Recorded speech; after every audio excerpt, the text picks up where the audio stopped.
Friends welcome to my YouTube channel. आज के तुम्हारे कराबो लिनियर डिफारेंशियल इक्वेशन बा एकमात्रिक अवकल समीकरण। एटी आमार এই চ্যাপ্টারের উপর 2 নম্বর ক্লাস। প্রথম ক্লাসে আমি এই অধ্যায়ের সমস্ত থিওরি এবং তার অঙ্কগুলো কিভাবে করতে হয় সেগুলো দেখিয়েছি। আজকের ক্লাসে আমি এই চ্যাপ্টারের উপর আরও বেশ কিছু অঙ্ক তোমাদের দেখাবো, কিন্তু যারা আগের ক্লাস না দেখে আজকের ক্লাস দেখবে তারা কিন্তু আজকের ক্লাস বুঝতে অসুবিধা হবে। তাই তোমাদের সবাইকে রিকোয়েস্ট করছি তোমরা প্রথমে আগের ক্লাসটি দেখে নাও, তারপর তোমরা এই ভিডিওটি দেখো। যদি ভিডিওটি ভালো লাগে অবশ্যই লাইক করো, কমেন্ট করো এবং বন্ধুদের কাছে ভিডিওটি শেয়ার করে দিও। তাহলে চলো শুরু করছি। প্রথম যে অঙ্কটা নিয়ে শুরু করলাম, এটা একটা অঙ্কে সলভ করতে বলা হয়েছে। একটা ডিফারেন্সিয়াল ইকুয়েশন দেওয়া হয়েছে, যে ইকুয়েশনটি হলো dy dx minus 3y cot x equal to sin 2x given y equal to 2, x equal to π/2। তাহলে এই ইকুয়েশনটাকে সলভ করতে হবে। তোমাকে প্রথমে ইকুয়েশনটা দেখে চিনতে হবে যে এটা কী টাইপের ডিফারেন্সিয়াল ইকুয়েশন, কারণ কিছু কিছু টাইপ রয়েছে যে এক একটা টাইপের ক্ষেত্রে ডিফারেন্সিয়াল ইকুয়েশন সলভ করবার নিয়ম কিন্তু এক এক রকম। তাহলে এই লিনিয়ার ডিফারেন্সিয়াল ইকুয়েশন সেটাকে সলভ করবার নিয়ম একরকম থাকবে। এছাড়া অন্যান্য যে ডিফারেন্সিয়াল ইকুয়েশনের চ্যাপ্টারগুলো রয়েছে সেখানে দেখবে তার সলিউশনের নিয়মটা আরেক রকম। তাহলে এটাকে দেখে তোমাকে আগে বুঝতে হবে যে এটা লিনিয়ার ডিফারেন্সিয়াল ইকুয়েশনের অঙ্ক, ঠিক আছে। তাহলে তার জন্য আমার যে আগের ভিডিওটি রয়েছে এই চ্যাপ্টারের উপর, সেই ভিডিওটি তোমাদের দেখতে হবে, কারণ ওই ভিডিওতে আমি দেখিয়েছি কি করে একটা ইকুয়েশনকে চিনবে, অর্থাৎ সেটা যে লিনিয়ার ডিফারেন্সিয়াল ইকুয়েশন হবে সেটা তোমরা কি করে বুঝবে সেটা কিন্তু ওই ভিডিওতে দেখানো হয়েছে। তাহলে প্রথমে তোমাদের কি করতে হবে, ওই ভিডিওটাকে কমপ্লিট করতে হবে, তারপর তোমরা ইকুয়েশন দেখে চিনতে পারবে যে এটা লিনিয়ার ডিফারেন্সিয়াল ইকুয়েশনের অঙ্ক কিনা। তারপর সেই ইকুয়েশনগুলোকে কীভাবে সলভ করবে সেই সলভ করবার নিয়ম আমরা আগের ভিডিওতেও বলেছি, আজকের ভিডিওতেও আমরা বেশ কিছু অঙ্ক সলভ করে দেখাবো, ঠিক আছে। আচ্ছা বেশ, তাহলে তোমরা অঙ্কটি দেখো কীভাবে আমি এটাকে সলভ করছি এবং কীভাবে ইকুয়েশনটাকে চিনছি যে এটা লিনিয়ার ডিফারেন্সিয়াল ইকুয়েশনের অঙ্ক। একটা লিনিয়ার ডিফারেন্সিয়াল ইকুয়েশনের অঙ্ক চিনবার উপায় হচ্ছে যে ইকুয়েশনে যদি dy dx থাকে তাহলে ইকুয়েশনটাকে দেখবে তুমি এই ফর্মে সাজানো যায় কিনা, যে dy dx plus py equal to Q, এই ফর্মে সাজানো যায় কিনা সেটাকে আগে বুঝতে হবে। যেখানে পি আর কিউটা কি, এখানে পি আর কিউটা হচ্ছে এক্সের ফাংশান। এই দুই জায়গায় যদি ওয়াই থাকে তাহলে পি আর কিউটা এক্সের ফাংশান হবে। এখানে যদি এক্স থাকে মানে ডিএক্স ডিওয়াই আছে, তাহলে ডিএক্স ডিওয়াই হলে প্লাস পি এক্স হতে হবে ইকুয়াল টু কিউ। সেখানে পি আর কিউটা হচ্ছে ওয়াইয়ের ফাংশান, তাহলে এখানে পি আর কিউটা কি এক্সের ফাংশান। তা দেখো তো এই ইকুয়েশন ফর্মে এটাকে সাজানো যাচ্ছে কি, যেহেতু ডিওয়াই ডিএক্স আছে তাই আমি ডিওয়াই ডিএক্স দিয়ে আমরা ফর্মটাকে এরকম ভাববো। তাহলে এখানে পিটা কত, পিটা হচ্ছে ওয়াইয়ের কোএফিসিয়েন্ট বা ওয়াইয়ের সহগ। তাহলে ওয়াইয়ের সহগ দেখো এখানে -3 cot x আছে, আর কিউটা হচ্ছে রাইট সাইডে যে ফাংশনটি আছে মানে যেটা sin 2x। তাহলে যে ফর্মটা আমার ছিল যে dy dx plus py equal to Q, এই ফর্মে এটাকে সাজানো গেছে এবং পি আর কিউটা এক্সের ফাংশন ছিল, এখানে কিন্তু সেটাই হয়েছে যে পি এবং কিউটা হচ্ছে এক্সের ফাংশন। তো লিনিয়ার ডিফারেন্সিয়াল ইকুয়েশন কী করে চিনতে হয় বুঝতে পারলে, যে প্রথমে আমরা ইকুয়েশনটাকে দেখে চিনলাম যে ইকুয়েশনটা এই ফর্মে সাজানো গেছে, তাই এটা লিনিয়ার ডিফারেন্সিয়াল ইকুয়েশন। কার লিনিয়ার ডিফারেন্সিয়াল ইকুয়েশন, এটা হচ্ছে linear differential equation, linear differential equation in Y, মানে ওয়াইয়ের একমাত্রিক অবকল সমীকরণ বা ওয়াইয়ের লিনিয়ার ডিফারেন্সিয়াল ইকুয়েশন। এই দুই জায়গায় ওয়াই থাকলে ওয়াই, এই দুই জায়গায় এক্স থাকলে এক্সের লিনিয়ার ইকুয়েশন, এই দুই জায়গায় টি থাকলে টি এর লিনিয়ার ডিফারেন্সিয়াল ইকুয়েশন, এরকম ব্যাপারটা। এইবার লিনিয়ার ডিফারেন্সিয়াল ইকুয়েশন সলভ করবার নিয়ম কি দেখানো হয়েছিল, প্রথমে ইন্টিগ্রেটিং ফ্যাক্টর বা সংক্ষেপে যেটাকে আমরা বলি I.F, এই ইন্টিগ্রেটিং ফ্যাক্টরটাকে নির্ণয় করতে হবে। তো ইন্টিগ্রেটিং ফ্যাক্টর নির্ণয় করার সূত্র ছিল e to the power integration P dx, যেহেতু পিটা এখানে এক্সের ফাংশন তাই ডিএক্স, পিটা যদি এটা ওয়াইয়ের ফাংশন হতো তাহলে integration E to the power integration P dy হতো। পি মানে হচ্ছে -3 cot x ডিএক্স, তাহলে ইন্টিগ্রেশন করলে -3 তো বাইরে গেল। ইন্টিগ্রেশন cot x এর ফর্মুলা কি, ইন্টিগ্রেশন cot x হচ্ছে log of sin x, তাই তো। ইন্টিগ্রেশন cot x এর ফর্মুলা হচ্ছে log of sin x। আচ্ছা, লগের ক্ষেত্রে লগের সামনে কিছু থাকলে সেটা লগের পাওয়ারে উঠে যায়, তাই যে সামনে যে -3 আছে সেটা লগের পাওয়ারে তুলে দিলাম। তাহলে এটা হচ্ছে sin x টু দি পাওয়ার -3, এটা লগের ফর্মুলা অনুযায়ী এটাকে sin x টু দি পাওয়ার -3 লিখতে পারি। তো sin x টু দি পাওয়ার -3 মানে 1/sin³ x, 1/sin³ x। এটা গেল আমার ইন্টিগ্রেটিং ফ্যাক্টর বের করার নিয়ম। এবারে সলিউশন লেখার নিয়মটা কী শেখানো হয়েছিল, যে সুতরাং এর সলিউশন লিখতে গেলে প্রথমে লিখতে হবে ডি অফ, এটা কার লিনিয়ার ইকুয়েশান বলেছিলাম, এটা ওয়াইয়ের লিনিয়ার ইকুয়েশান। তাহলে যার লিনিয়ার ইকুয়েশান প্রথমে সেইটাকে লিখবে, লিখে ইন্টিগ্রেটিং ফ্যাক্টর যেটা বেরোলো সেটা লিখবে, অর্থাৎ D of Y linear equation into integrating factor. এটা হচ্ছে লেফট সাইডে। রাইট সাইডে কিউর মান যেটা আছে সেটা লিখতে হবে, লিখে ইন্টু ইন্টিগ্রেটিং ফ্যাক্টর দিতে হবে, যেহেতু এটা এক্সের ফাংশন তাই ডিএক্স দেবো, দিয়ে বোথ সাইডে ইন্টিগ্রেট করব। এটা হচ্ছে সলিউশন, মানে সলভ করবার নিয়ম, ঠিক আছে। প্লাস সি, আগের ভিডিও দেখবে সেখানে বলা হয়েছে সমস্ত কিছু। তাহলে এটা হচ্ছে সলভ করবার নিয়ম। এবার এখানে রাইট সাইডে ইন্টিগ্রেশনটার জন্য আমরা এটাকে sin2x-টাকে 2sin x cos x এ ভেঙে নিলাম, বাই নিচে sin³ আছে dx প্লাস সি। তাহলে কত দাঁড়ালো 2, একটা সাইন কেটে যাবে, তাহলে cos by sin square. cos by sin স্কোয়ারকে আমি এরম লিখতে পারি যে cos বাই sin মানে হচ্ছে cot x, আর পড়ে থাকলো 1/sin, সেটা মানে cosec x। ব্যাস, আমরা ইন্টিগ্রেট করতে পারবো। তাহলে ইন্টিগ্রেশান ডি অফ এক্স যেমন এক্স হয়, তাহলে ইন্টিগ্রেশান ডি অফ এটা y/sin³ x হবে, আর integration cosec x cot x হচ্ছে minus cosec x plus C. এই হচ্ছে আমার সলিউশন। এটা আমার সলিউশন বেরিয়ে গেল। এইবার এখানে অঙ্কটা কিন্তু এখানে শেষ হলো না, এখানে শুধু সলিউশন বার করতে বলেনি, এখানে একটা শর্তও বলে দিয়েছে পাশে, দেখো যে গিভেন y=2 x=π/2। এই রকম কোনো শর্ত যখন দেওয়া থাকবে, এটার মানে হচ্ছে এই যে ইকুয়েশনটা যেটা আছে এখান থেকে সি এর মানটাকে বার করতে হবে।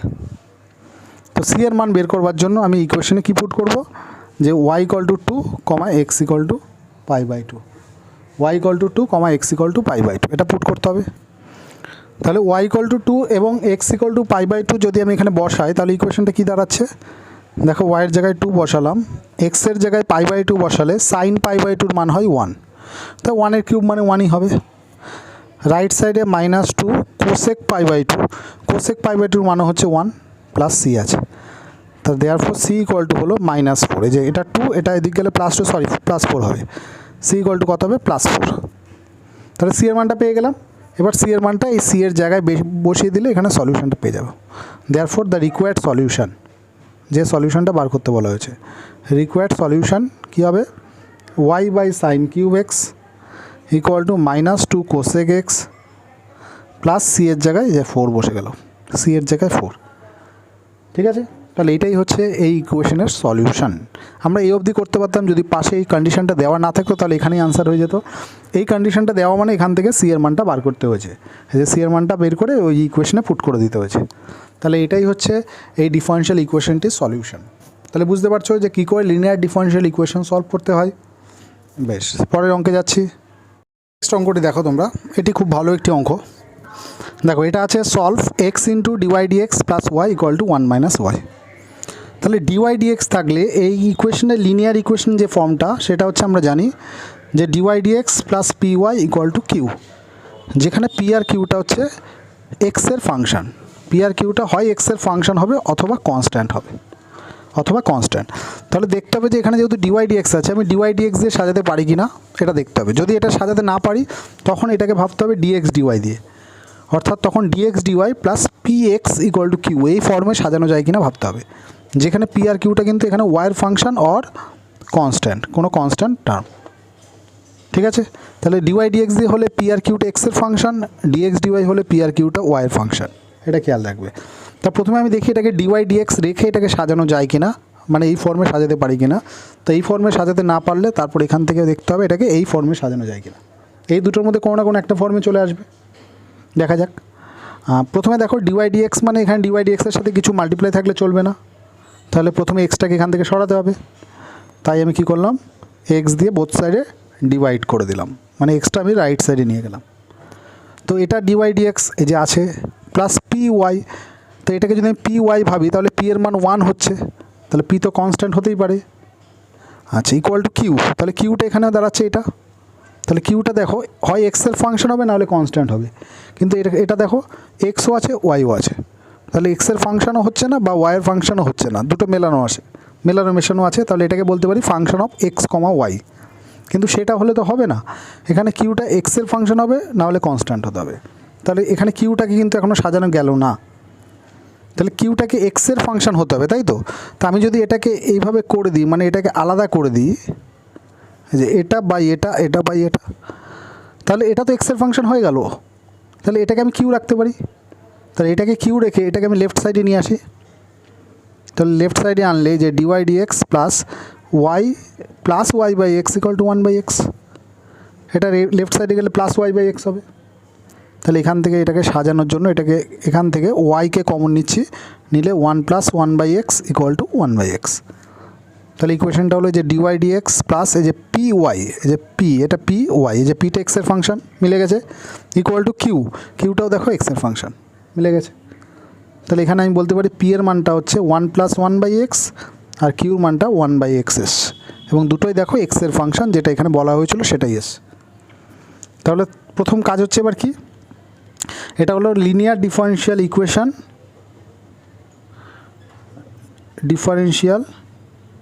ইকুয়েশন ইন কত ওয়াই এর লিনিয়ার ডিফারেনশিয়াল ইকুয়েশন হলো। Then integrating factor e to the power integration P dx হবে, কারণ এটা এক্সের ফাংশন, পিটা এক্সের ফাংশন তাই ডিএক্স। পি মানে হচ্ছে 1 + 1/x ডিএক্স। তাহলে এটাকে ইন্টিগ্রেশন করলে কি হবে, প্রথমে ইন্টিগ্রেশন ডিএক্স মানে হচ্ছে X plus dx by X মানে হচ্ছে লগ এক্স। তাহলে এটাকে এরকম লেখা যায় না, যে e to the power x into e to the power log x, এই দুটোকে মাল্টিপ্লাই করে দিই, মাল্টিপ্লাই করলে তবেই তো পাওয়ারগুলো অ্যাড হয়, যে সাম হয়।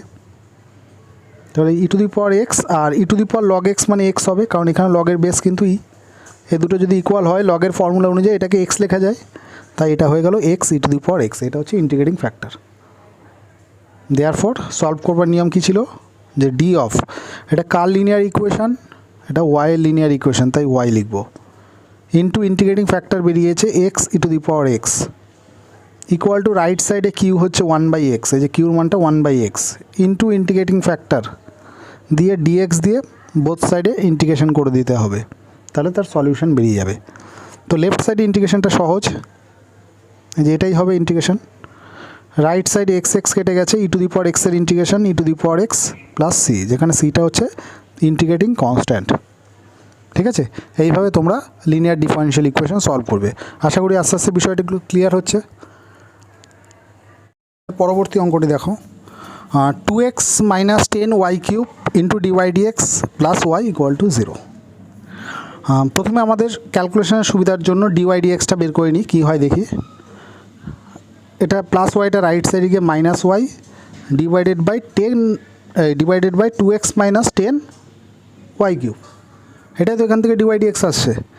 তাহলে ডিওয়াই ডিএক্স থাকলে যে ফর্মটা আমরা জানি, যে dy dx plus P Y equal to Q, যেখানে পি আর কিউটা হচ্ছে এক্সের কোনো ফাংশন অথবা কোনো কনস্ট্যান্ট টার্ম হবে।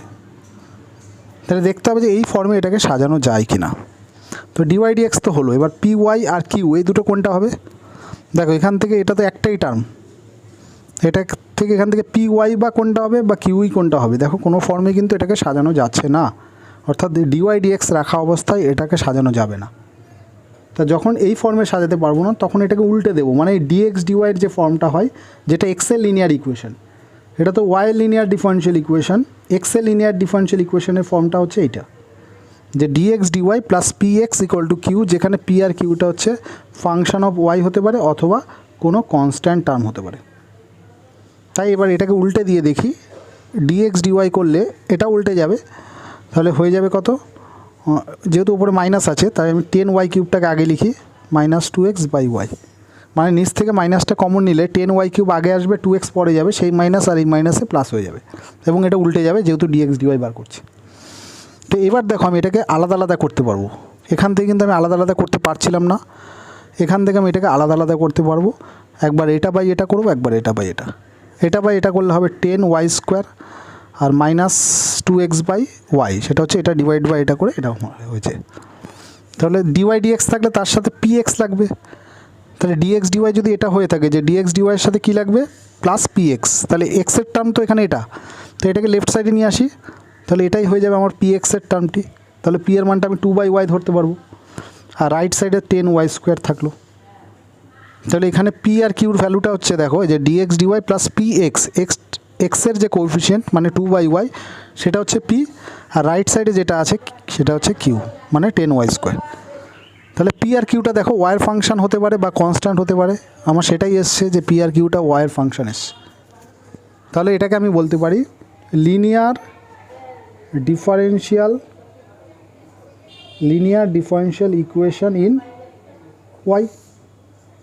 তাহলে দেয়ারফর ইন্টিগ্রেটিং ফ্যাক্টর হবে e to the power integration P মানে হচ্ছে 2/y, এখানে ডিওয়াই হবে যেহেতু পিটা ওয়াইয়ের ফাংশন। কেমন?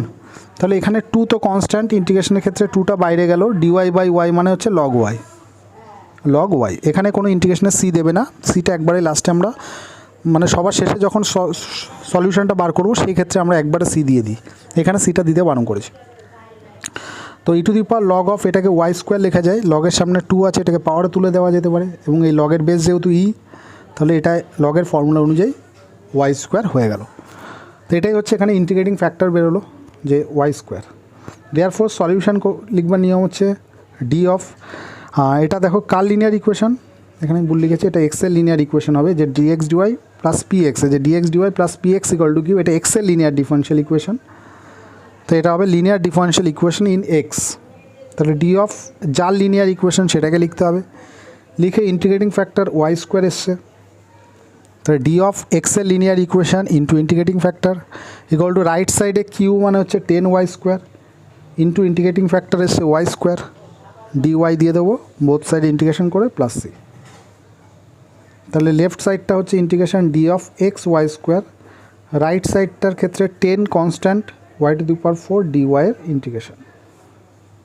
তাহলে এটাকে ইন্টিগ্রেশন করলে হবে x/y² আর y⁴ এর ইন্টিগ্রেশন y⁵/5 প্লাস সি, যেখানে সিটা হচ্ছে ইন্টিগ্রেটিং কনস্ট্যান্ট।